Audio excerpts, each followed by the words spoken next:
오늘 그 말씀 교회에 주시는 하나님의 말씀은 마태복음 25장 31절부터 46절까지인데요. 제가 쭉 읽을 테니까 여러분들이 그래도 성경 봉독하는 시간 참 귀한 시간이고 성경 봉독할 때 또 하나님께서 말씀하십니다. 음성을 들려주십니다. 제가 빨리 읽을 때 여러분 눈으로 또 마음으로 따라 읽어주시기 바랍니다. 제가 읽을게요. 인자가 자기 영광으로 모든 천사와 함께 올 때에 자기 영광의 보좌에 앉으리니 모든 민족을 그 앞에 모으고 각각 구분하기를 목자가 양과 염소를 구분하는 것 같이 하여 양은 그 오른편에 염소는 왼편에 두리라. 그때 임금이 그 오른편에 있는 자들에게 이르시되 내 아버지께 복받을 자들이여 나와 창세로부터 너희를 위하여 예비된 나라를 상속받으라. 내가 줄일 때에 너희가 먹을 것을 주었고 목마를 때에 마시게 하였고 나그네 되었을 때에 영접하였고 헐벗었을 때에 옷을 입혔고 병들었을 때에 돌보았고 옥에 갇혔을 때에 와서 보았느니라. 이에 의인들이 대답하여 이르되 주여 우리가 어느 때에 주께서 줄이신 것을 보고 음식을 대접하였으며 목마르신 것을 보고 마시게 하였나이까? 어느 때에 나그네 되신 것을 보고 영접하였으며 헐벗으신 것을 보고 옷 입혔나이까? 어느 때에 병드신 것이나 옥에 갇히신 것을 보고 가서 배웠나이까 하리니 임금이 대답하여 이르시되 내가 진실로 너희에게 이르노니 너희가 여기 내 형제 중에 지극히 작은 자 하나에게 한 것이 곧 내게 한 것이니라 하시고 또 왼편에 있는 자들에게 이르시되 저주를 받은 자들아 나를 떠나 마귀와 그 사자들을 위하여 예비된 영원한 불에 들어가라. 내가 줄일 때에 너희가 먹을 것을 주지 아니하였고 목마를 때에 마시게 하지 아니하였고 나그네 되었을 때에 영접하지 아니하였고 헐벗었을 때에 옷 입히지 아니하였고 병들었을 때와 옥에 갇혔을 때에 돌보지 아니하였느니라 하시니 그들도 대답하여 이르되 주여 우리가 어느 때에 주께서 줄이신 것이나 목마르신 것이나 나그네 되신 것이나 헐벗으신 것이나 병드신 것이나 옥에 갇히신 것을 보고 공양하지 아니하더이까. 이에 임금이 대답하여 이르시되 내가 진실로 너희에게 이르노니 이 지극히 작은 자 하나에게 하지 아니한 것이 곧 내게 하지 아니한 것이니라 하시리니 그들은 영벌에 의인들은 영생에 들어가리라 하시니라. 아멘. 자, 참 무서운 말씀이네요. 그죠? 어떻게 참 차라리 뭐 큰 도둑질을 한다든지 나쁜 짓을 한다든지 큰 우상 숭배죄를 짓는다든지 말이죠. 뭐 이런 죄를 지으면 넌 영벌에 들어가야 되겠다. 이렇게라도 좀 하면 이해가 되겠는데. 그죠? 여러분 주위에 이런 어려운 사람들 형제 중에 지극히 작은 자라면 예수님의 형제들이면은 제자들이고 예수 믿는 자들인데 그들을 좀 소홀히 했다고 해서 이 영벌에 처한다는 거. 이거 어떻게 생각하세요? 여러분 그동안 동의하셨어요? 이 말씀에? 아무 생각 없이 살아오셨어요? 이 말씀 어떻게 생각했어요? 솔직한 말해봐요. 이 말씀 어떻게 생각했어요?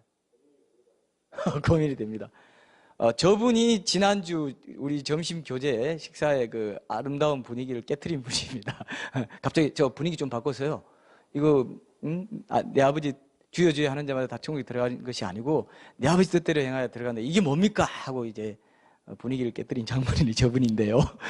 저분 그때 제가 대답을 어떻게 했습니까? 그게 바로 다음 주 우리 설교의 테마니까 좀 잠잠히 계시라고 하고 제가 그러진 않았습니다. 핀잔은 주진 않았지만 그래도 그만큼 성도들이 많이 고민하는 문제라는 것을 제가 그때 느낄 수 있었어요. 지난주에. 그래서 이 부분을 오늘 여러분들이 한번 새롭게 이 본문을 한번 보시는 시간이 되었으면 좋겠습니다. 우리 삶에 지속적으로 영향을 끼치는 말씀이 돼야 돼요. 그렇죠? 분명히 예수님이 말씀했다. 나는 분명히 얘기했어. 하는데 나 못 들었는데요. 이렇게 심판날에 그렇게 할 사람들이 꼭 있어요. 꼭 있죠? 꼭 우리 옛날 학교 다닐 때 소풍 간다 그러면 공부하죠. 하고 뭐 가져오라 뭐 가져오라 하면 꼭 소풍 간 당일날 잊어버리고 뭐 하나 안 가져오는 사람들 있었어요? 없었어요? 그것이 자신이었던 사람 손 들어보세요. 저였나? 꼭 뭐 하나 잊어버리고 그때 참 그렇게 광고했었죠. 그런 사람이면 다행이에요. 근데 어떻습니까? 그때 광고했어요? 우겨요. 우겨 안 했다고. 나 못 들었어요. 좀 제대로 광고하지. 예수님한테 이렇게 대들 사람들이 있을 수가 있습니다. 염소가 마치 그렇게 또 반박하는 느낌이 들어요. 염소를 잘 봐야 돼요, 여러분. 오늘 염소를 잘 봐야 돼요. 우리가 양이 더 좋잖아요. 그죠? 제가 제 어릴 때 제 아버님이 이제 그 목장을 이렇게 여러 가지 이렇게 하셨는데, 그때 시골에 저는 이제 형들은 다 이제 학교 다니니까 이제 도시에 가 있고, 가 계시고, 할 뻔했네요. 가 계시고 해도 되죠. 지금 다 연세가 많으시니까.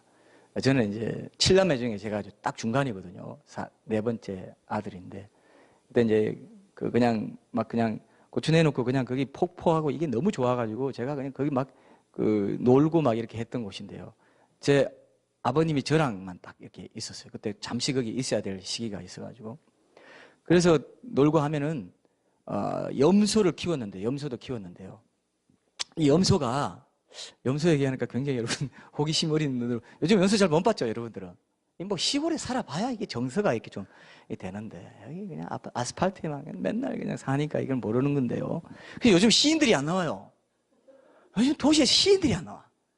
김용택 시인이라든지 뭐 이렇게 이런 분들을 이렇게 보면은, 뭐 섬진강이 어떠니 하면서 그 길을 걸으면서 내가 뭐 옛날을 추억하노라 하면서 뭐가 이게 좀 이게 쌓이는 게 있는데, 요즘은 전부 그냥 아파트에서 다 놀고 하니까, 그렇다고 뭐 꼭 비하하는 건 아니지만, 그래도 좀 아쉬운 거 있어요. 네, 옛날 분들은 다 이렇게 시골에서 자라고 좀 그런 게 있었는데, 별을 보면서, 별이 얼마나 아름답는가, 뭐 지금 항상 떠 있는 거, 뭐 이러니까 요즘 사람들은. 별이 너무 아름다운데 사실은. 근데 염소가요, 제가 지금도 기억이 나요. 염소가 얼마나 잎사귀를 잘 먹는지 몰라요. 잎사귀 있죠? 잎사귀를 먹을 때 염소 잎사귀 먹는 거 한번 가봐요. 어린이 대공원에 동물에 염소 있어요? 염소는 안 키우더라고, 그죠? 염소 없죠? 염소는 볼만한 짐승이 아니라, 염소는 거기서도 무시당해. 양이 있나요, 양? 양 있나요? 양도 없어요. 양도 없죠? 동물원에 양 보신 분? 낙타는 있어도 양은 별 볼품 없다고 생각하는지 없더라고요. 염소가요, 이렇게 먹을 때 사각 하면서 엄청 맛있게 먹어요. 제가 그걸 볼 때마다 너무 신기해요. 어린 마음에. 어떻게 얘는 이렇게 맛있게 먹냐? 먹을 때 하면서 지 혼자 뭐 기린이 먹는 것보다 더 맛있게 먹어요. 근데 왜 염소 얘기를 하냐면 다 이유가 있습니다. 염소가 나쁘다는 게 아닙니다. 여기서 지금 염소가 나쁘다는 게 아니라, 양과 염소를 옛날 팔레스타인에서 양과 염소를 같이 키웠어요. 3대 1의 비율로. 그러니까 그러니까 3명 양이면 한 마리는 염소를 키웠다는 거죠. 왜 염소를 키웠냐면은, 이 양들은 그 음식을 먹는 습관이 좀 안 좋아요. 통째로 먹어버린다는 거죠. 초장이 황폐화되어 버립니다. 양들은 뭐 풀을 뜯어 먹을 때, 그죠? 그 염소는 다 자란 풀에 잎사귀만 살살 뜯어 먹어요. 진짜로 그랬어요. 제가 기억이 나요. 염소는 잎사귀만 싹싹싹 하면서 속속속 빼먹듯이, 이렇게 비스켓 이렇게 빼먹듯이 샥 하면서 이렇게 빼먹어요. 근데 양들은 무식하게 풀에 이 다 자란 어린 잎 다 자란 잎 구분한 거 뜯어먹고 줄기까지 뜯어먹어버려요. 양들이 그런 특성을 가지고 있답니다. 근데 염소는 그렇게 하지 않는다는 거죠. 그래서 이게 같이 키우면, 섞어 키우면 양들이 염소를 따라해서 이제 초장이 황폐화되는 걸 막을 수 있다 해가지고 이제 그렇게 해서 같이 키우는 거. 예수님이 이런 걸 다 아시기 때문에 양과 염소 목자 얘기를 하시는 거예요. 양과 염소 목자 얘기를 하십니다. 그리고 또 한 가지가 있네. 광야의 험한 길 높은 바위 지날 때 염소는 이렇게 혼자 이렇게 이렇게 개인적으로 이렇게 다니고 이렇게 잘 하는데, 앞서가고 이런 걸 잘 하는데, 이 양들은 평탄한 초장을 지날 때는 잘 가요. 근데 새로운 초장이나 물을 찾아서 이동하고 높은 바위 험준한 비탈길 이렇게 내려가면 두려움에 휩싸여가지고 목자가 앞서가도 주저하면서 따라오질 않는다는 것도 꼭 우리 모습 비슷하죠. 목자가 가자고 하는데도 나 싫어요 하면서 막 이렇게 뻗대는 거. 이거 양들이 잘한다고 하지 않습니까? 우리가 많이 들었죠. 그래서 뒤에서 막대기와 지팡이로 우리를 인도하신다는 게, 막대기로 안 가면 막대기로 때려요. 막대기로 때리는 거 지팡이 지켜주는 겁니다. 이 시편 23편 아시죠? 또 이게 우리가 10편 23편까지 갈 건 없고, 지팡이와 막대기, 이게 지팡이가 징계입니다. 책망 때리고, 왜 안 가냐고 엉덩이도 때리고 막 이렇게 하는 거고, 우리 여러분 엉덩이 다 맞아보셨죠? 네. 그 다음에 지팡이는 지켜주십니다. 그런데 꿈쩍도 안 하는데, 이제 염소가 그런 거 잘 가니까, 그런 거 두려워가지고 잘 가니까 그걸 따라서 또 양들은 또 쫄래쫄래 따라간다는 거죠. 그래서 염소와 양을 같이 키워요. 근데 문제가 있어요. 심판의 때가 있습니다. 이 심판의 때는 이제 마지막 날인데, 이건 저녁이에요. 밤에는, 잘 때는 이제 구분해 줘야 됩니다. 양들은 이제 염소는 옥내에 있기를 좋아하지만 양들은 바깥에 있기를 좋아한다. 그래서 이제 구분해가지고 양들은 풍성한 틀이 있고 하니까 추위나 감기를 잘 이기는데 염소는 그렇지 못해서 염소는 따뜻한 방에 이제 두는 거죠. 염소, 근데 이게요, 묘한 알레고리가 됐어요. 따뜻한 방에 두면서 뜨거운 불에 들어가. 염소는. 여기까지 우리가 너무 비약하는 건 아닌가 모르겠지만 그래도 그런 느낌이 지금 있습니다. 그래서 그런 익숙한 장면을 보면서 우리가 알곡과 가라지가 같이 섞여 있어요. 양과 염소가 같이 풀 먹습니다. 지금도 말씀을 전하면 같이 풀 먹죠, 지금. 샤각샤각 하면서 어떤 사람은 염소식으로 먹을 테고, 어떤 사람은 뭐 양식으로 먹겠죠. 그러나 하여튼 뭐, 제가 지금 한번 보겠습니다. 누가 양과 염소인지. 누가 오늘 점심 먹을 때 한번 봐야 되겠네. 뿌리까지 다 그냥 핥아 먹는 사람은, 그건 아니고요. 어쨌든, 양과 염소를 나눠야 될 때가 밤이라 이거예요. 밤. 나눠야 될 때가 와요. 같이 지내요, 낮에는. 밤이 오면 나눕니다. 알곡과 가라지 같이 있습니다. 같이 있어요. 근데 어떻습니까? 알곡 가라지 나중에 심팔 때 나눈다. 좋은 물고기, 나쁜 물고기, 그 어인 중에서 악인을 가지라 해가지고 버린다. 그게 다 섞여 있다 이거예요. 우리는 처음에 이렇게 생각했습니다. 저도 처음에 그렇게 생각했는데 이제 많이 그 생각이 바뀌었는데 어떻게 하냐면 알곡과 가라지에서 알곡은 처음부터 끝까지 알곡이고 가라지는 처음부터 끝까지 가라지다 이렇게 생각 많이 했죠? 그렇게 많이 생각했습니까? 네, 한 명밖에 없어요. 저는 많이 그렇게 생각했어요. 알곡은 처음부터 알곡, 가라지는 처음부터 가라지. 이상하게 들어온 사람들이야. 근데 성경을 자세히 보니까 그게 아니더라고요. 알곡으로 시작했다가 가라지로 끝내는 사람이 있고 양으로 시작해서 염소로 끝낸 사람이 있는 게 그게 뭐냐면 성령으로 시작했다가 육체로 마치겠느냐 그래서. 그렇지 않으면 오늘 우리 영상에 본 거 이런 내용이 없습니다. 성경에는 굉장히 그런 말이 많아요. 그걸 이룰 수 있다는 말만 해도 80개 본문이 있다고 하지 않습니까? 여러분 이해되십니까? 이거를요 목사님들이 자기 신학 교파에 따라 그 본문만 사용해요. 딴 본문에 설교를 안 해요. 그리고 그 신학으로 억지로 해석해버려요. 억지로 깨맞춰버려요. 근데 스펄전이 이런 말 했습니다. 스펄전이 참 지혜로워요. 그래서 스펄전은 켈빈입니다. 켈빈 쪽으로 완전히 그냥 또 완전히 하나님이 은혜로 전적으로 하신다는 쪽인데도 불구하고 이 사람 책을 읽어보면요 알미니안 메슬리파들이 주장하는 것에 대해서도 열어놨더라고요. 왜? 이렇게 표현했습니다. 나는 이 성경에는 완전히 서로 다른 구절들이 있다. 그러나 내 신학을 정당화시키기 위해서 그걸 억지로 조합하고 싶지 않다 그랬어요. 있는 그대로 놔둬라 이거예요. 이게 중요합니다. 있는 그대로 놔두고 거기에서 하나님께서 어떻게 내 삶을 통해서 이 말씀을 체험케 하시는지를 우리가 경험하면서 그거를 체득해 가야 됩니다. 의의 말씀을 경험해 가야 되는데 그렇지 않고 그냥 딱 조합해놓고 나는 뭐 어쪽 교파 입장이니까 난 그건 보지도 않아. 그 생각 안 할 거야. 은혜로 다 하실 거야. 이렇게 가고 어떤 사람은 또요. 알미니안파들은 또 문제가 있어요. 그건 뭐냐면요. 알미니안파들은 감리교나 성결교 분들은 이거 하나 떨어지면 안 되고 이거에도 안 되고 그러니까 조심해서 가야 된다 하면서 율법주의적으로 흘러가는 경향이 많아요. 사다리 올라갈 때 하나라도 빠지면 안 된다. 자 여러분 그렇게 보면은 오늘 본문을 한번 보세요. 우리가 소외된 사람들 작은 자들 도와줄 때 어느 만큼 도와야 돼요? 10번 도와주다가 11번 안 도와줬는데 11번 안 도와준 것 때문에 지옥 갑니까? 얘기해봐요. 저 사람도 도와줘야 되는데 똥똥똥 찍고 저 사람 좀 마음에 안 들어 해서 저 사람 안 도와줬다. 내 마음으로. 그럼 지옥 가요? 그게 이제 문제란 말이에요. 분명히 그건 아니에요. 이 말씀은 단순히 그죠? 단순히 그거 돕고 안 돕고 이 어떤 그걸 말하는 게 아닙니다. 지금 신앙의 굉장히 깊은 기본 어떤 원리를 믿음의 원리, 구원의 원리를 제시하고 있다 이거예요.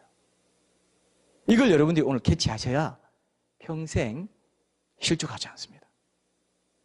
자, 오늘 어떻게 좀 흥미가 생기십니까? 팔 한번 걷어보세요. 우리 한번 오늘 정말 한번 먹어봅시다. 뭐 이렇게 돼야 되는데, 그래요? 한번 진행해 보시죠. 저 혼자 진행하면 안 됩니다, 이거. 저 혼자 가면 안 돼요. 저 혼자 항상 이렇게, 여러 번 하고 해봤자 소용이 없어요. 여러분, 심판만 더 커진다 그랬죠? 알고도 안 하면 더 심판이 많아. 차라리 오늘 안 온 게 나았어요. 안 하실 분은 지금이라도 나갔다가 점심때 오세요. 지금이라도 나갔다가. 자, 제가 오늘 너무 겁주네요. 워낙 이게 무서운 말씀이라서 제가 여러분들 경각심을 좀 갖게 해드리려고 그랬습니다. 그래서 요즘 이 본문은요, 행함의 문제, 행함이 있는 믿음의 문제는 전 세계적으로 지금 세계적인 복음주의 신학자들 간에 뜨거운 감자예요. 톰 라이트라든지 지금 제임스 던 같은 세계적인 신학자들이에요. 풀러 신학교의 김세현 교수님 같은 분들, 칭의와 성화라는 두란노에서 나온 책, 이게 지금 요즘 굉장히 논쟁이 되고 있습니다. 믿음만 고백하고 교회만 다니면 다 천국 가는 게 아니다. 구원받는 믿음의 진정한 순종의 삶이 중요한 역할을 한다. 이렇게 주장하고 있는데 이게 전 세계적으로 지금 이슈가 되고 있습니다. 그래서 몇백 년 동안 그렇게 믿어오던 게 지금 이렇게 바뀌는 단계냐, 뭐 이렇게까지 얘기하면서 지금 원래 알미니안 웨슬리나 켈빈이 그렇게 반대로 주장했지만 새삼스럽게 이제 이게 복음주의 전반적으로 굉장히 큰 영향을 끼치고 있고 그렇게 깨어나는 사람들이 많아지고 있습니다. 지금 그렇구나. 아이고 내가 그동안 오해한 것이 있구나. 너무 한쪽만 한쪽 입장만 내가 계속 두둔해 왔구나. 이런 것들을 지금 알아가고 있는 단계예요. 목사님들도 그렇고. 그래서 오늘 이 본문은 굉장히 중요하고 우리가 영상에서 본 것처럼 성경은 절대 이 문제를 만만하게 다루고 있지 않습니다. 굉장히 심각하게 다루고 있어요. 예수님도 여러 번 말씀하셨어요. 예수님이 여러 번 말씀하셨어요. 제가 지난번에 만인 구원설이라는 여러 가지 말씀드릴 때 제일 안전한 게 뭐냐 말씀드렸죠. 자, 이것도 안전한 게 뭘까요? 한번 구원받으면 영원히 구원이고 그건 취소되지 않아 하고 믿고 살아가는 게 안전합니까? 아니면 그렇다 할지라도 요 말씀도 했으니까 나는 이 가능성을 열어놓고 하나님께 순종하는 삶을 근신하면서 살아가야지가 안전할까요? 어떤 게 안전해요? 골라 잡으세요. 2번? 2번인 나도 2번을 체크할 겁니다. 분명히요 하나님이 우리가 예수님 만나서 믿고 영접하고 거듭날 때 하나님이 영원한 어떤 인을 치신 거 맞습니다. 자녀가 된 거예요. 신분이 변한다 이렇게 생각하지 않습니다. 조금 죄짓는다 그래서 너 탈락, 절대 그런 일이 없습니다. 그럼에도 불구하고 지속적으로 순종하지 않고 지속적으로 오해하면서 당신은 굳은 사람이라, 당신은 굳은 사람이라, 심지 않은 데서 거두고 이런 식으로 오해하면서 불신하고 명령에 순종하지 않잖아요. 열매 맺는 사람을 게을리 하잖아요. 이 게으르고 악한 종을 바깥 어두운 데 내어 던지라. 이를 갈고 슬피 울며 이를 갈려. 그렇죠? 자, 여기 문맥을 한번 봅시다. 여러분 문맥을 보시면요, 이 문맥은 열처녀와 달란트 비유 그리고 양과 염소 비유, 이 세 가지 문맥은 똑같은 거예요. 그래서 여러분들에게 이게 중요하다고 한 겁니다. 자, 열처녀 비유 한번 볼게요. 열처녀 비유를 보시면 열처녀 비유에 여러분들 이게 잘 아실 겁니다. 열처녀 비유를 보시면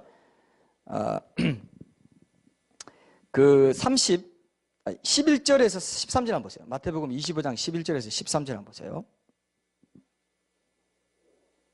미련한 5 처녀들에 대해서 예수님이 이렇게 심판합니다. 뭐라고 심판하냐면요, 열처녀 비유는 성도의 영적 생활에 대해서 다룹니다. 예수님이 재림할 때를 얘기하시면서 예수님이 재림에 대해서 얘기하신 후에 이제 성도들이 어떻게 살아야 된다를 말하는 게 이 세 가지 비유입니다. 이게 똑같은 맥락이에요. 자, 재림할 때 열처녀 비유는 뭐냐면 성도의 영적인 생활입니다. 예수님이 다시 오실 때까지 미리 준비를 잘하고 늘 깨어 있어서 믿음이 떨어지지 않도록 해라. 이게 열처녀 비유예요. 아시죠? 성령의 기름 부음과 여러 가지 있잖아요. 주님과 친밀한 교제 나누는 거, 믿음이 떨어지지 않고 항상 준비하여 깨어있는 사람입니다. 두 번째 달란트 비유는 성령의 실제 생활. 그래도 오실 때까지 게으르고 일하지 않고 이런 게 아니라 자기에게 준 은사와 시간, 물질 이런 걸 잘 사용해서 맡겨주신 일을 통해서 열매를 거두라고, 이익을 남기라고 주신 거죠. 그죠? 자, 영적인 것, 그 다음에 실제적인 일, 직업의 영역, 사회생활, 직장, 가정, 교회나 모든 데서 실제적으로 자기 은사와 시간, 물질 하나님께 주신 걸로 일을 통해서 이웃 사랑의 그런 열매를 거두는 삶을 살라 이겁니다. 세 번째는 뭐냐? 이 첫 번째, 두 번째 비유의 결론으로서 영적 생활, 일상적인 생활 가운데서 중심이 되어야 하는 게 뭐냐? 하나님과 이웃과의 관계에서 어떤 자세를 섬기며 살아갈 것인가를, 이 기본 원리를 제시해 준 거예요. 이해되시죠? 이렇게 헐벗고 굶주려, 이건 견본으로 뽑은 거예요. 자, 그건 제가 좀 더 지나서 분명하게 말씀드릴게요. 여러분 충분히 이해할 수 있도록 예를 들어서 말씀드릴 텐데 오늘 잘 들으셔야 돼요. 이 세 가지 아시겠죠? 문맥이 뭡니까? 다 순종하지 않았을 때 염소처럼 바깥 어두운 데 내침을 당해요. 미련한 5 처녀가 버림을 당합니다. 자, 보세요. 제가 성경에 있습니다. 자, 보십시오. 마태복음 25장 11절에서 13절에 나오는 그 미련한 5 처녀들에 대해서 예수님이 어떻게 심판하는지 제가 함께 읽어봅시다. 함께 읽어봅시다. 제가 저 혼자 읽어볼게요. 여러분 눈으로 보세요. 그 후에 남은 처녀들이 와서 이르되 주여 주여 우리에게 열어주소서. 대답하여 이르되 진실로 너희에게 이르노니 내가 너희를 알지 못하노라 하였느니라. 그런즉 깨어있으라. 너희는 그날과 그때를 알지 못하느니라. 자, 주여 주여 하면서 얘기하잖아요. 주여 주여 하잖아요. 믿은 자들이에요. 한때 주님을 따랐던 자들입니다. 근데 주여 주여 우리가 주의 이름으로 선지자 노릇하고 귀신 노릇 이렇게 마태복음 7장에서 얘기했던 것과 똑같이 주여 주여 하는데 내가 너희를 알지 못한다 한 것처럼 이 불법을 행한 자다. 내가 너희를 도무지 알지 못하니 나를 떠나가라 그랬어요. 그렇죠? 똑같습니다. 똑같잖아요. 그 다음에 두 번째 달란트도 마찬가지죠. 14절에 보면 그죠? 또 어떤 사람이 타국에 갈 때 그 종들을 불러 자기 소유를 맡긴 것 같다. 그 종들이라고 했습니다. 믿는 자들에게 달란트를 맡긴 겁니다. 이익과 열매를 남기라고 했는데 30절에 보니까 이 무익한 종을 바깥 어두운 데로 내쫓으라. 거기서 슬피 울며 이를 갈미 있을 것이다. 무서운 말씀이죠. 양과 염소는 바로 이 맥락에서 염소가 나오는 거죠. 양과 염소가 나오는 거죠. 마지막 심판에 내 알곡과 가라지가 가려질 것이다. 지금은 교회 안에 알곡과 가라지 다 같이 있습니다. 좋은 물고기, 나쁜 물고기 다 같이 있어요. 믿는다고 하는 사람들입니다. 그런데 하나님이, 예수님이 무엇으로 알곡과 가라지를 가를 것이냐가 오늘 본문이라 이거예요. 그렇죠? 무엇으로 가를 것이냐 이거예요. 오늘 본문은 그만큼 우리의 영원한 영적인 생명, 영원한 운명을 가를 만큼 중요한 그런 말씀이 된다는 것을 여러분 기억하시고 한번 봤으면 좋겠습니다. 자, 여기서 양과 염소가 누구냐 했을 때 여러분 대충 이제 감은 잡으실 테고요. 여기 보면은 근데 한 가지 그 마지막 심판인데 모든 민족을 앞에 놓고 심판한다고 했어요. 그러면은 염소 중에 비신자도 끼어 있을까요? 안 끼어 있을까요? 비신자도 끼어 있을까요? 안 끼어 있을까요? 끼어 있죠? 그럼 비신자가 어떻게 된 거예요? 비신자는 요 얘기를 제가 오늘 좀 핵심적으로 주제로 좀 이따가 제가 제시할게요. 내 형제 중에 지극히 작은 자 하나에게 한 것이 내게 한 것이라는 것을 여러분들에게 말씀드리면 이 문제도 해결됩니다. 그래서 분명히 이 본문 말씀을 여러분들이 이해하고 오늘 돌아가셨으면 해서 꼭 제가 강조해서 말씀드리고 결론을 맺을게요. 자, 여기 보면은 여기 내 형제 중에 지극히 작은 자 하나에게 한 것이 곧 내게 한 것이다. 이렇게 말했습니다. 여기서 저는 개인적으로 이 말씀에서 이 본문을 푸는 핵심적인 키를 발견하게 됐습니다.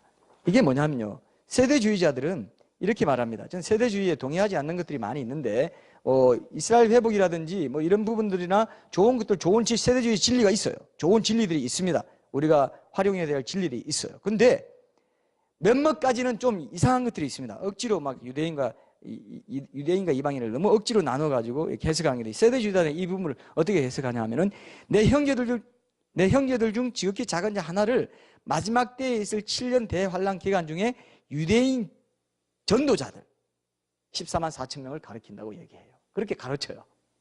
그래서 14만 4천 명, 먼 지파 중에 얼마, 먼 지파 이런 게 있죠, 그죠? 그런 것들이 다 12,000명씩 쭉 12,000명씩 한 게 그게 14만 4천 명 여러분 누구라고 생각해요?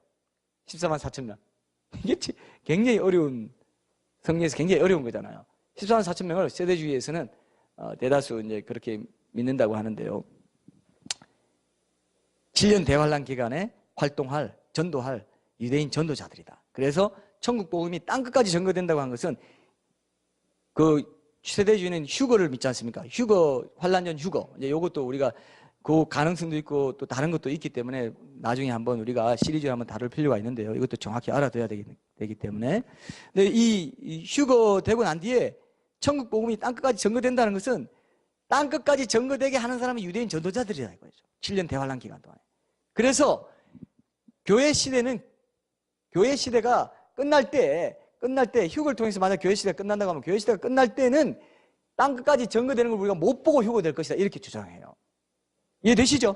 그럼 우리가 다 전거되고 나면 열심히 오셔야 되는데 왜 안 오시지? 이렇게 될 거 아닙니까? 근데 긴박하다는 걸 강조하기 위해서 그렇게 말하는 거죠. 실제로 저는 이 부분은 어느 정도 타당성이 있다고 봐요. 어떤 큰 환란 기간에 복음이 끝까지 전거되는 그런 일이 있지 않을까 하는 생각을 저도 개인적으로 하는데 분명한 그 근거를 좀 더 깊이 있게 봐야 되기 때문에 좀 유보해 두고요. 어쨌든 오늘 중요한 것은 이 천국 복음이 모든 민족에게 전거되게 온 세상에, 온 땅에, 온 모든 민족에게 전거된다. 온 땅에 전거된다. 전파된다. 그 죄가 끝이 온다는 것은 마지막 환란 기간에 유대인 전도자들까지 포함한다. 이렇게 가르칩니다. 근데 저는요, 여러분 그렇게 동의하세요?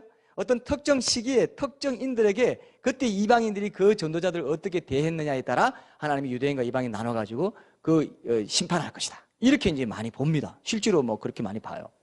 근데 저는 여기에 동의하지 않습니다. 그렇게 특정 시기에 일부 특정인에게 어떻게 잘 안 대해줬다고 해서 그 벌이 영생이고 영벌로 나뉠까요? 그렇다고 보여? 그렇다고 보기 너무 심하죠? 이거는 전체 성경 전체 문맥으로 맞지 않아요. 이거는 예수님이 말씀하신 대로 내 형제 중 지극히 작은 자 하나. 예수님이 그 마가복음에 보면 나옵니다. 이 형제들이 왔으면 누가 내 형제가 내 자매냐? 하나님의 뜻을 행하는 자들이 내 형제가 자매라고 그랬죠.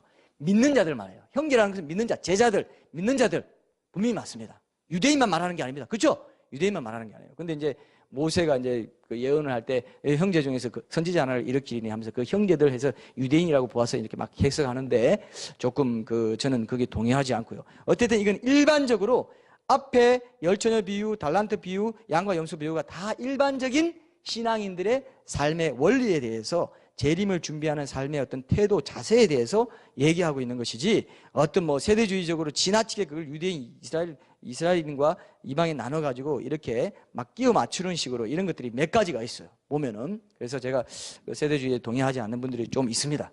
그래서 그런 부분들은 좀 조심해서 볼 필요가 있고요. 저는 어쨌든 이 평생에 걸친 신앙의 태도에 대해서 말하는 것이지 특정 시간에 특정한 때 특정 행동을 말하고 있는 것이 아니라는 걸 여러분 기억하시고 영벌이나 영생을 주는 기준으로 이게 삼는 것은 훨씬 더 본질적이고 훨씬 더 깊이가 있는 그런 부분이라는 것을 여러분들에게 좀 제가 말씀드리고 싶습니다. 그걸 전제로 해야만 이 본문을 여러분들 알 수 있기 때문에 그렇습니다. 자, 근데 오늘 핵심을 그러면 제가 말씀드릴게요.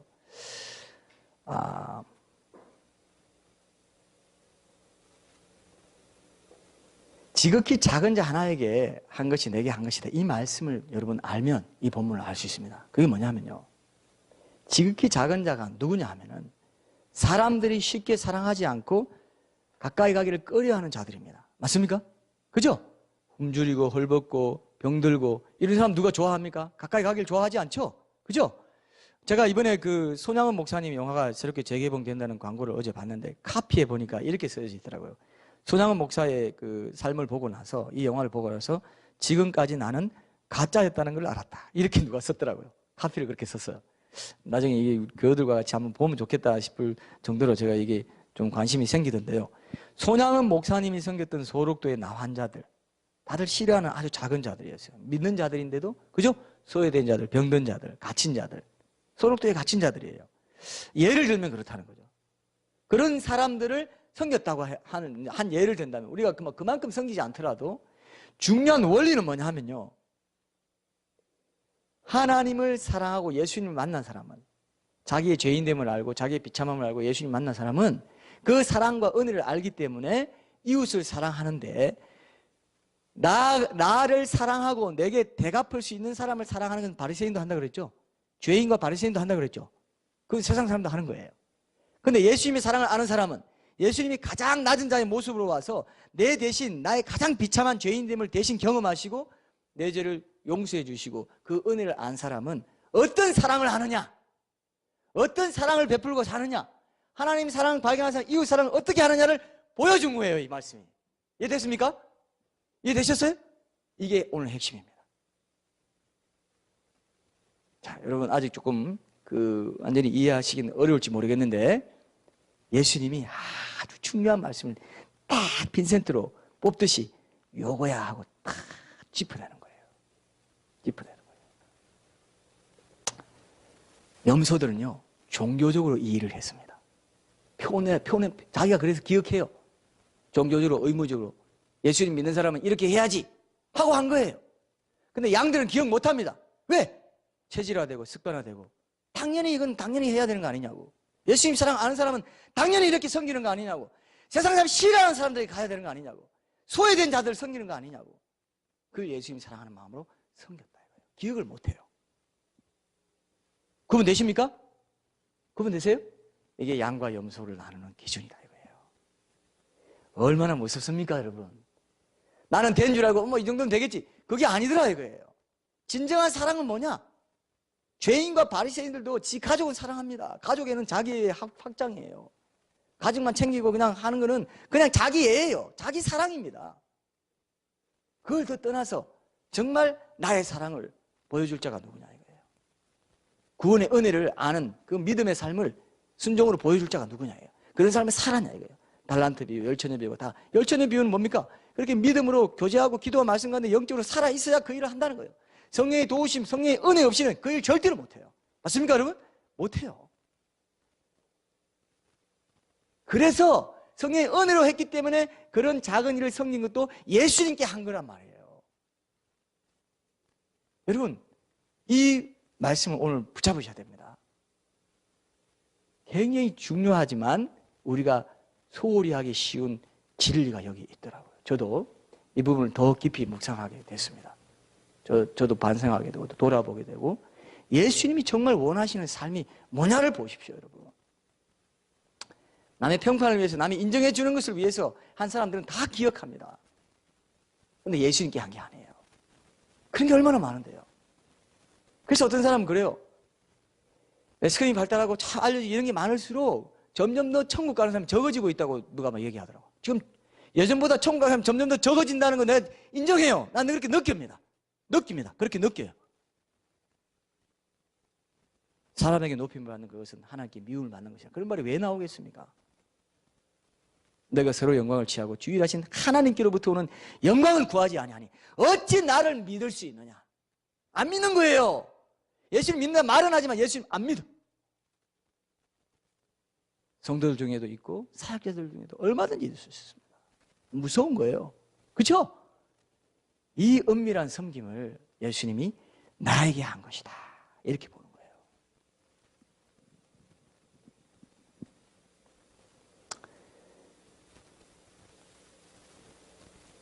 나에게 보답해 줄 수 있는 이웃, 뭔가 삐까번쩍 지위가 있고 볼품 좋은 이웃을 사랑하는 게 누구나 다 하는 겁니다.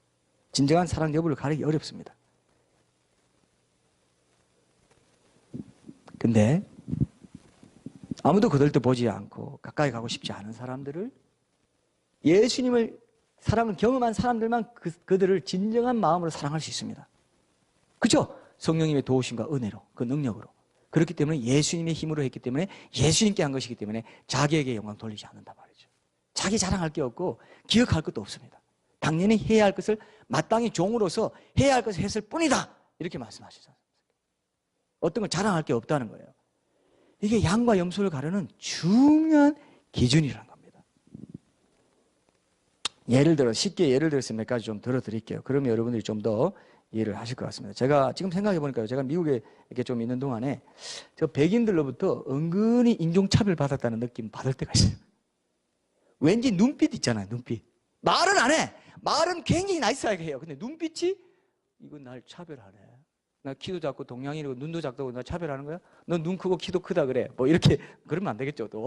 근데 내가 그런 느낌이 들 때가 있어. 아하, 차별하는 거야. 인종차별 있죠. 여러분, 남의 얘기 안 해요. 지금 여러분들 동남아 외국인들 와가지고 조선족들 탈북자들 SM 하고 뭐 이상하게 말하면 뭐야 이것도. 왜 식당에 우리 한국인들이 저 일을 해야 되는데 젊은이들이 저런 직장 다 가져야 되는데 쟤들이 와서 지금 다 차지하고 있잖아. 아, 재수없어. 뭐 이런 식으로 했다 합시다. 그 마음이 염소 마음이에요. 차별하는. 여러분 아주 쉽잖아요. 여러분 마음에 그런 마음이 있으면 이미 양 마음은 아니에요. 양 마음 하니까 좀 이상한데요. 쌍이 아니고 양. 제가 언제 한번 안산인가 이렇게 지하철 타고 가는데 지하철 거의 한 칸 다가 제 느낌이 그래요. 한 칸 다가 완전히 동남아 출신 노동자들 완전히 쫙 또 앉아가지고 발도 쫙 뻗고 막 하면서 떠들고 막 이러는데 이 사람 기분이 좀 상하면 이게 내 나라인데 얘들이 왜 여기 와서 지금 난리야. 여러분 그런 거 느낀 적 없어요? 그러면 여러분들은 염소예요. 그 순간만큼. 그런 겁니다. 예를 들면. 그런 거예요. 예수님이 그런 거 아니다. 그렇게 아니라는 거야. 다 그들도 보지 않고 초라해 보이고 볼품 없어 보이고 누구도 저는 가까이 가기 싫어하는 그 사람을 내 사랑으로 아가페 사랑으로 섬길 수 있겠니? 어떤 보답을 원하지 않고 나에게 보답해 줄 사람 잘해주는 거는요. 그건 하나님이 그냥 똔똔이라고 보는 거예요. 그냥 똔똔이에요. 그건. 얼마나 심각합니까? 우리 사람이 이런 게 얼마나 굳은 살이 많이 져있냐 말이에요. 예수님이 이걸 분명히 책임지라고, 너 이거 이리 삼으라고 내가 분명히 말했다. 그럼 아까 내가 공고 다 했는데, 소풍 갈 때 공고 다 했는데, 이거 가져오라고 했어요? 그 말씀도 내가 가져오라고 했잖아, 심판날에. 나 그걸 안 가져왔는데? 그건 유대인들에게 한 거 아닌데? 난 세대주의 신학 믿었다고요. 야, 내가 세대주의 신학 믿으라고 했더냐? 내가 장로교 신학 믿으라고 했냐? 성경 믿으라고 했지. 그죠? 성경에서 성령님이 그렇게 말씀하시잖아요. 감동 주시잖아요. 찔림을 주시는데도, 에이, 그래도 난 이걸 믿고 싶어. 이거 믿고 있는데 나는 이 파란 말이야. 성경보다 파가 더 위에 있어.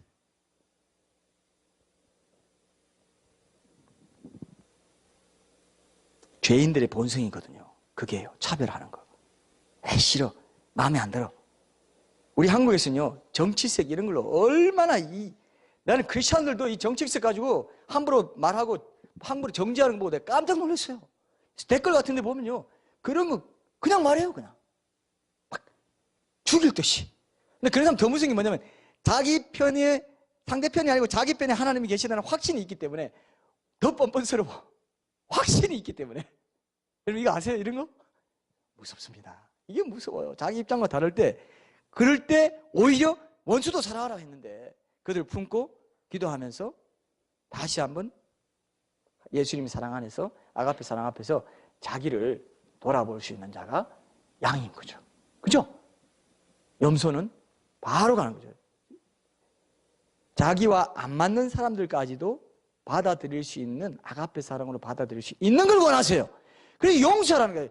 뭐 이런 분이 뭐 하여튼 몇 번이 될 때, 몇백 번이 될지라도 용서하지 않습니까? 용서하지 않는 자는 오히려 자기 1만 달란트 용서 빚을 졌는데 100대 내려온 빚증 이거 조금밖에 안 되는 거, 그거 갖고 용서 안 했다는 거예요. 그죠? 그래서 다시 뭐랍니까? 다시 옥에 가두잖아요. 그 얘기가 뭡니까 여러분? 그 얘기가 이 얘기예요. 그죠? 다 성경이 다 나와요. 다 나와요. 네가 용서하지 원통한 마음 품지 않고, 그게 염소야. 네가 10,000달란트 빚을 내가 용서했는데, 다 사해줬는데, 니는 100데나리온 빚진 그 형제 용서 못해가지고 찾아가가지고 그래서 임금이 불러가지고 다시 옥에 가둬버려. 와, 이겁니다 여러분. 성경이 다 있는데 내 신학으로 다 가려버렸어요. 눈을 다 가려버렸어요. 다 가려버렸어요. 아, 이건 아니야, 이건 아니야. 억지로 해석해버리고, 억지로 해석. 에베소 6장 1절부터 거기 나오는 데는 분명히 거듭난 사람인데도 나중에 버려질 수 있다. 한번 믿고 비침을 얻고 성령에 참여한 바 되고 모든 거 다 맛보고, 그건 거듭난 사람인데도 신학적으로 어떻게, 그걸 안 믿는 사람 어떻게 하는지 아세요? 그 사람 거듭난 사람 아니다. 거듭난 묘사 아니다. 그리고 억지로 깨맞춰버려요. 나중에 책임져야 돼요. 성도들 잘못 이끈 책임 그 사람이 질 겁니다. 엄청나게 무서운 거예요 그게요. 성경이 말씀하시잖아요. 그럼 고민을 해야 될 거 아닙니까? 자기가 처한 위치, 교단적인 위치, 자기 속한 모든 그런 바리새적인 그런 환경 때문에 그걸 억지로 끝까지 주장하는 거예요. 제가 왜 금화성교회 시작한다고 했습니까? 그런 거 눈치 안 보고 진리 자체로 우리가 선포하면서 함께 이 진리대로 살기를 소원하는, 어떤 권세와 어떤 세상의 어떤 자본주의의 힘에도 굴하지 않고 우리 자체로 순수하게 진리의 말씀 고민하면서 우리가 열어놓고, 우리도 잘못될 수 있다는 가능성을 열어놓으면서, 이단은 어떤 게 이단인지 아세요 여러분? 우리를 통해서만 구원받고 우리가 가진 것만 진리다, 절대 진리다 하는 사람이 이단이에요. 그건 이단이에요. 우리는 이단되기 원치 않습니다. 우리도 잘못될 수 있습니다. 그러나 성경을 내가 이해하는 한 여기까지 진리라고 믿습니다. 그리고 이걸 우리가 알리고 싶습니다. 여기까지는 하는 거죠. 그렇죠? 그런 것들을 우리가 갖고 있어야 됩니다. 항상 열어놓되 성경이 무엇을 말씀하시는가에 대해서 모든 전제를 다 내려놓고 순수하게 말씀 앞에 서고 우리 삶도 거기에 순수하게 순전하게 맞춰가기를 소원하는 것, 이런 것들이 우리 삶에 있을 때 우리는 양으로 살아가는 거예요. 여러분 이렇게 살기 위해서 만약에 이 기준이 그렇다면 여러분 다 당장 집 팔고 재산 다 버리고 아시시의 프란체스코처럼 살아야 돼요. 그렇게 살아가는 게 아닙니다. 원리를 말하는 거예요. 원리를. 진정으로 이 삶에 지금 엮여져 있는 관계에 있는 모든 사람들, 네가 그 눈으로 바라보고 있냐? 소외되고 내가 꺼렸고 내 싫고 나와 안 맞고 내가 볼 때는 좀 그런 사람들 품을 수 있는, 용서할 수 있는 그 마음이 있을 때 너는 천국이야. 그게 영생을 상속받는, 창세로부터 너희를 위해 예비된 그 상속받는 그거야. 근데 네가 그렇게 하지 않으면 넌 죄를 범하는 자마다 마귀에게 속한 거야. 마귀가 들어가야 될 거 넌 따라가야 돼. 그렇게 얘기하잖아요. 여기 모든 말씀 그렇게 말하잖아요. 굉장히 중요한 원리를 말하고 있습니다. 아프리카 선교가라는 것도 아니고 프란체스코처럼 살아가는 것도 아닙니다. 삶에서 예수님의 진정한 사랑을 품고 그 믿음과 사랑으로 소외되어 있는 사람들, 꼭 어떤 가난하다 이 차원이 아니에요. 여러분들 보면 꼭 눈에 보여주시는 분들이 있습니다. 여러분 이웃 가운데도 있고요. 있어요. 내가 용서치 못하는 사람들도 있고 내 마음에 안 맞는 사람도 있고 여러 사람도 있습니다. 그런 사람 다 내가 가까이 가기 꺼려지는 거. 내가 육신적으로 생각할 때 성령의 도우심과 은혜가 아니고는 할 수 없는 그런 사람들 그대로 방치해두면 그거는 염소로 남아있는 거란 말이죠. 그래서 그런 사람들을 품고 기도하면서 가까운 데 보여주는 대로 도우며 살아가는 것. 그런 삶의 자세가 참된 믿음을 가진 사람들이 제2의 천성이 될 만큼 체질화돼서 잊어버려요. 그렇게 한 것도 잊어버려. 근데 종교적으로 의무로 어떻게 뭐 남 평판 듣기 위해서 내가 저 사람 참 착한 기독교인이네 이런 말 듣기 위해서는 어떻게 합니까? 기억하는 거예요. 다 어디 가서 다 했다 한 거 다 기억하고 내가 언제 예수님께 그렇게 하지 않습니까? 네가 날 위해서 했다고? 넌 너의 영광을 위해서 했어. 분명히 하나님의 일을 했어. 그러나 네 동기와 과정, 모든 태도, 그 모든 것들은 너를 위해서 했어. 넌 아니야. 염소야. 이런단 말이에요. 예수님이 속겠어요, 여러분? 예수님은 그 원리를 말하고 있습니다. 얼마나 더 도왔냐, 얼마나 덜 도왔냐는 아닙니다. 전혀 아니에요. 삶의 자세, 동기, 태도. 열천을 비유해서는 무엇입니까? 영적인 생활, 깨어있는 거, 믿음이 떨어지지 않는 거. 그 다음에 달란트에서는 내 직장, 가정, 교회 모든 것에서 내 직분을 다하고 가장으로서 살고 내 직업인으로서 사는 거. 그리고 그것에 모든 것을 살아갈 때 내 태도, 내 삶의 태도 어떨 것이냐. 이게 세 번째로 저는 이해하게 됐고 하나님께서 그렇게 깨닫게 해주셨습니다. 여러분, 자기 영광을 받는 거. 그래서 천국에 이렇게 말하지 않습니까? 이 땅에서 큰 자가 천국에서 가장 작은 자가 되고, 그죠? 이 땅에서 작은 자가 천국에서 큰 자가 된다. 유명한 사람이 왜 천국에 없는지 생각해 봤어요, 여러분?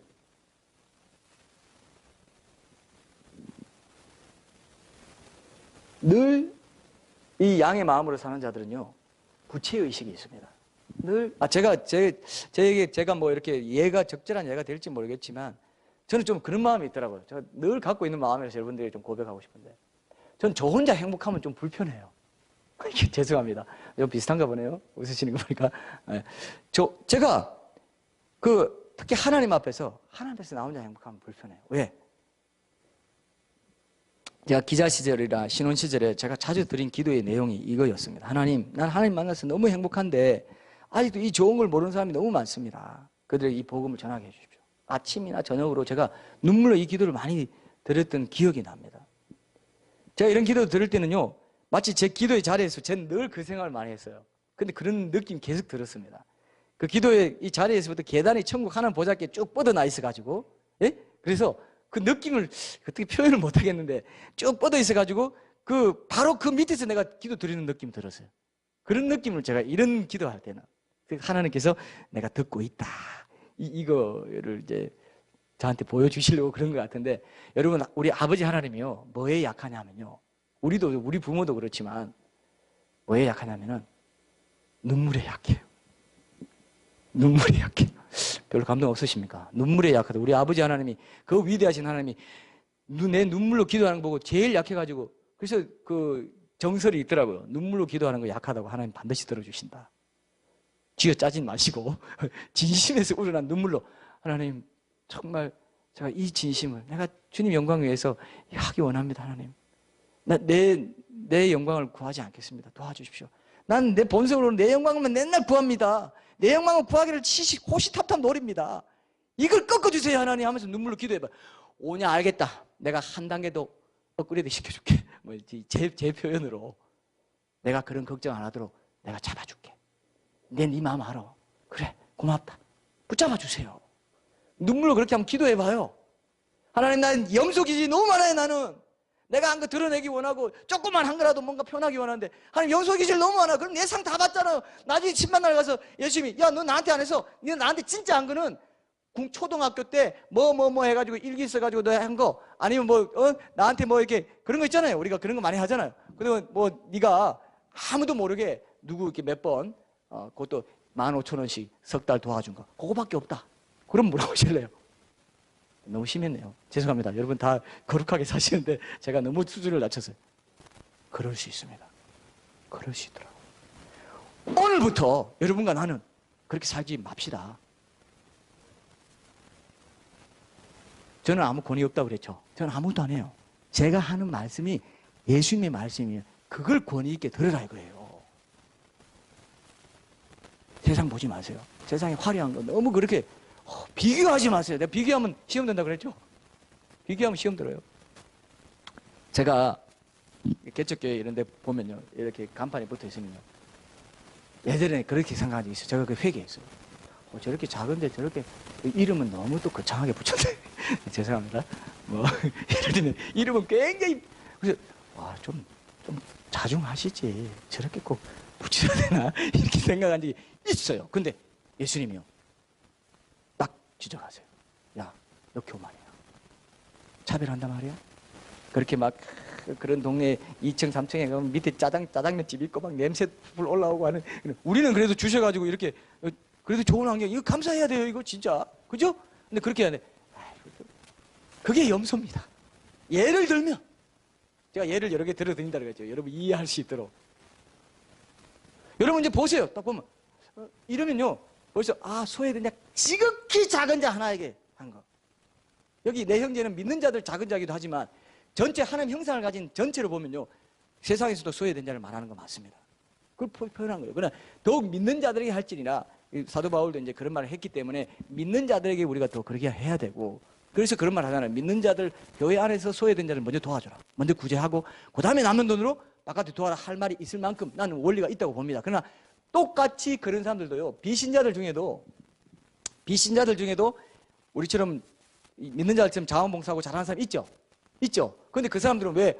그 사람들은 뭡니까? 그 사람들은 예수님 믿고 예수님 사랑하는 말로 안 했기 때문에 예수님께 한 게 아니에요. 자기 영광, 자기 또 칭찬 다 들어요. 들을 거는 사진 찍고 올리고 다 합니다. 다 받은 거예요. 그러나 예수님 믿고 그렇게 한 사람은 교회 안에 소자들을 그렇게 대하기도 하지만 세상에서도 소자들을 그렇게 대하는 거, 그것도 예수님께 한 거예요. 왜? 예수님 사랑하는 마음으로 했기 때문에. 비신자와 다릅니다. 맞습니까? 질이 달라요. 동기가 달라요. 예수님 그걸 보십니다. 양과 염소는 모든 사람들에 대한 판단이 맞다는 것을 여러분 이제 이해하시죠? 그걸 이해하셔야 돼요. 우리 교회에는 지금 정신지체자들을 교육하는 기관에서 일하는 분이 2분이나 계십니다. 한 분은 오늘 뭐 새학기 적응하느라고 조금 초반에 좀 못 나오셨는데 곧 오십니다. 근데 그분 2분이나 있는데 누구라고 말 안 하겠어요. 여러분 뭐 다 모르실 것 같아서. 전요 그 학교도 가보고 이렇게 하면서 제가 느낀 게 있습니다. 야, 이거 표 안 나요, 진짜. 표 안 나요. 누가 말하기 전에는. 근데 또 우리 교우들은, 교우 그 2분은 또 이건 나 표를 안 내요. 또 너무 이거 마지못해 해요 하면서 막 이러는데 참 그게 좀 겸손으로 들리더라고요. 저는 왠지 예수님께만 칭찬드리고 참 욕심도 많네 뭐 이런 생각 했지만 어쨌든 그런 식으로 너무 근데 안 해요. 매일매일 부닥치는 게 그겁니다. 근데 그거를 가장 작은 자에게 예수님의 사랑으로 예배로 했다면 상이 분명히 있는 거예요. 맞습니까? 직접적이에요. 그건 더 직접적이에요. 진짜 어떻게 보면. 그런 사람들이 죽게 하듯 꾸준히 연습하고 그런 일을 한다면요, 신앙적으로 큰 성숙을 경험할 수 있는 환경을 이미 선물 받은 것이고 특별히 하나님이 사랑하신다는 거예요. 어디 딴 데로 못 가게 하는 거예요. 가고 싶어도 못 가. 그건 축복입니다. 그렇죠? 축복이에요. 큰 교회 섬기다가 작은 교회에 있다가 큰 교회 가기 쉬워요. 큰 교회 다 같이 된 큰 교회에 있다가 작은 교회 와서 그래도 뭔가 같이 마음을 모아야지, 참여하는 것만으로도 힘이 되는데 오는 거, 하나님이 상을 잃으실까요? 보실까요? 이게 말이 좀 안 되네요. 이게 뭐라고 해야 됩니까? 하나님이 상을 잊어버리실 수 있을까요? 근데 그것도 자기 자랑으로 할 수 있으면 아니다 이거예요. 안 하거나 난 섬기고 있어. 나 이거 그래도 힘들지만 그래도 내가 좀 도와주고 있지. 땡 소리가 들리는. 죄송합니다. 내가 너무 적나라하게 말했어요. 근데 여러분들 이래야 알아들 것 같아서 저도 제 수준이 이래서 뭐 어쩔 수가 없습니다. 여러분 늘 민감하게 한번 보세요. 그래서 기도해야 돼요. 그래서 여러분, 내가 그렇게 살아야지. 그럼 내가 어떻게 하지? 지금부터 내가 내 육신의 힘을 다 해가지고 어떻게 좀 잘해봐야지. 그러면 100% 실패입니다. 은혜 받아야 돼요. 하나님. 그러니까 열천의 비유처럼 기름을 준비하고 늘 깨어있고 주님과 교제하는 걸로 가야 되는 거예요. 영적인 걸 바로 잡은 대로 가야 되지. 그럼 내가 어떻게, 내가 그동안, 그러면 월드비전에 내가 몇만 원 줬는데 한 10만 원을 올려? 그래, 올려. 그러지 마시고. 그건 피곤한 거예요. 수고하고 무거운 짐진 자들 다 내게로 오라. 내가 너를 쉬게, 내 멍에는 씻고 내 집은 가볍다. 왜? 예수님과 함께, 예수님이 내 안에서 하시는 거니까. 그게 복음입니다. 뭐가 행위구원이라고 난립니까? 행위구원 아니에요. 우리는 행위구원 믿지 않습니다. 웨슬리안도 행위구원 안 믿어요. 저도 웨슬리주의를 많이 좋아하지만 행위구원이라고요, 그게? 성령의 능력으로, 성령의 은혜 없이는, 거듭남의 그 시작점이 없이는 그렇게 살려고 해도 못 삽니다, 여러분. 맞습니까? 하나님께서 끝까지 인내하고 끝까지 나와 동행하고 내 안에 머물러라. 그렇지 않으면, 열매 맺지 않으면, 내 안에 붙어 있기만 하면 넌 열매 저절로 맺어. 열매 소외된 자들 저절로 보일 거야. 아니면 네가 싫고 네가 용서하기 싫은 사람은 저절로 용서하게 될 거야. 나 안에 거하면, 나와 깊이 교제하면, 기도와 말씀 가운데 깊이 내 마음을 공유하게 되면 그때서야 넌 그렇게 할 수 있어. 네 육신의 이름으로 100점 100패요. 그게 행위 구원인 거예요. 그죠? 우리 행위로, 우리 공적으로, 우리 노력을 구원받을 수 있습니까? No, 절대로 안 돼요. 예수님의 피 공로로만 구원받습니다. 절대적이에요, 그건. 아무도 거기 섞으면 안 돼요. 근데 그 믿음이라는 게 예수님이 내 죄를 위해서 피 흘려 돌아가셨다는 그 사실을 믿는 거라. 예수님이 인격적으로 내 주인이요 왕으로, 나는 종이고 왕으로서 절대로 신뢰하고 그분의 말씀에 순종하면서 살아가는, 주권을 인정하면서 살아가는 그분의 백성으로, 그분 나라에서 살아가는, 하나님 나라를 확장하는 삶을 살기를 소원하는 그 삶은 다르단 말이에요. 그건 구분돼야 된단 말입니다. 그렇죠? 하나님이 그렇게 명령하시잖아요. 그렇게 여러 번 말씀, 80개의 본문이 있다고 하지 않습니까? 저도 여러 개 찾아봤어요. 그 눈으로 보니까요, 어떤 교수님, 우리 지난번에 같은 콘서트 1회 강사로 모시는 권영경 교수님, 그분 책이 좋은 것들이 많습니다. 행위 없는 구원이라는 여러 가지 SFC 고신교단에서 출판사에서 나왔는데 굉장히 좋은 책이에요. 그런 거 보면요, 성경 신학자라서 완전히 철저하게 다 분석해가지고 마태복음, 야고보서, 왜 야고보 사도가 행함이 없는 믿음은 죽은 믿음이고 그 믿음이 능히 자기를 구원할 수 없다. 그러면서 이 야고보 사도가요, 그 앞에 뭐라고 말하냐면, 너희 교회에서 부자가 오면 잘 대해주고 가난한 자 오면 멸시하는 거, 그건 잘못된 거라고 하면서 얘기해요. 그리고 참된 경건은 고아와 가부를 돌아보고 세속에서 자기를 지키는 거라고. 이 말씀 통하죠? 고아와 가부만 딱 하면 된다는 게 아닙니다. 세상에서 소외되고 버림받고 별로 꺼려하는 사람들, 진정한 사랑의 마음으로, 예수님의 마음으로 섬기는 그 행함이 있는 믿음이 있을 때 구원이라고 얘기하잖아요. 그렇죠? 사도 야고보, 이 야고보서를 억지로 해석해가지고 있죠. 비틀어가지고 끼워 맞추는 걸 내가 너무나 많이 봤어요. 잘못됐습니다. 성경을 그렇게 인간이 만든 교리에 끼워 맞춰보세요. 나중에 어떤 일이 생기나. 그대로 놔둬야지. 풀어놔 다니게 해야지. 역사하게 해야죠. 내가 순종함으로 내 삶에서 그 말씀이 역사하도록 해야지. 그 권 교수님이 이런 말 하더라고요. 그 CBS의 그 낸시랭의 신학펀치, 거기서 한번 구원은 뭐 영원한 구원인가 그 주제로 나눴어요. 그러면서 이분이 결론으로 이렇게 제시해요. 만약에 성경에는 이미 얻은 구원이 있고 지금 진행되는, 내 삶 때 진행되는 구원이 있고 장차 확정될 구원이 있다. 근데 그 세 가지를 분별하면서 지금 내가 순종하는 삶을, 거룩한 삶을 소원하면서 성령의 도우심을, 은혜를 구하고, 그 은혜의 능력으로만 가능하니까 은혜 구하면서 성경 읽지 않으면 성경의 많은 부분이 이해를 못하게 돼 있대요. 신약 성경 특히 이해가 안 돼요. 나 이미 됐는데 뭐 그냥 하나님이 기뻐하시는 삶을 위해서 내가 그냥 순종하면서 산다는 거 아니야? 안 되면 말고 못할 수도 있는 거지 뭐. 그래서 성경에는 그렇게 안 돼 있다는 거죠. 성경에는 심각하게 이 부분을 계속해서 너도 지키는 바 되리라, 불살라버린다, 머물지 않으면 계속 얘기해도 난 신학 그게 아니니까, 나 원래 배워온 게 그게 아니야. 그렇게 한번 해보세요. 세 비유 나오죠? 기억하십시오. 열천의 비유, 달란트 비유, 세 가지는 연결되어 있습니다. 바깥 얻은 데 던진다고 그랬어요. 달란트 아무것도 아닌 것 같은데 하나 그대로 갖고 아무 열매 안 맞았더니 너 바깥 얻은 데 내가 쪼만다. 내 말이 아니지 않습니까? 하나님이 그렇게 말씀하시잖아요. 이 지각 변동을 여러분 경험하셔야 돼요. 그리고 여러분들이 여러분들이 육신적인 생각으로 그냥 편하게 살아가는 그 그런 것만 마음에 두지 마시고 내 육신의 본성을 거슬러서 주님의 은혜의 공급으로 주님의 그 마음이 들어오고 충분히 성령 충만하면 그 체험을 통해서 자연스럽게 기억나지 않을 만큼 체질화될 만큼 내가 꺼려하는 것까지도 섬길 수 있는 그런 삶을 달라고 여러분 소원하셔야 되겠죠? 오늘 결론은 그렇게 맺어도 되겠습니까? 이해하셨습니까? 충분히 이해하셔야 됩니다. 충분히 이해하셔야 돼요. 단순히 뭐 누굴 돕고 안 돕고 그걸 말하는 게 아니에요.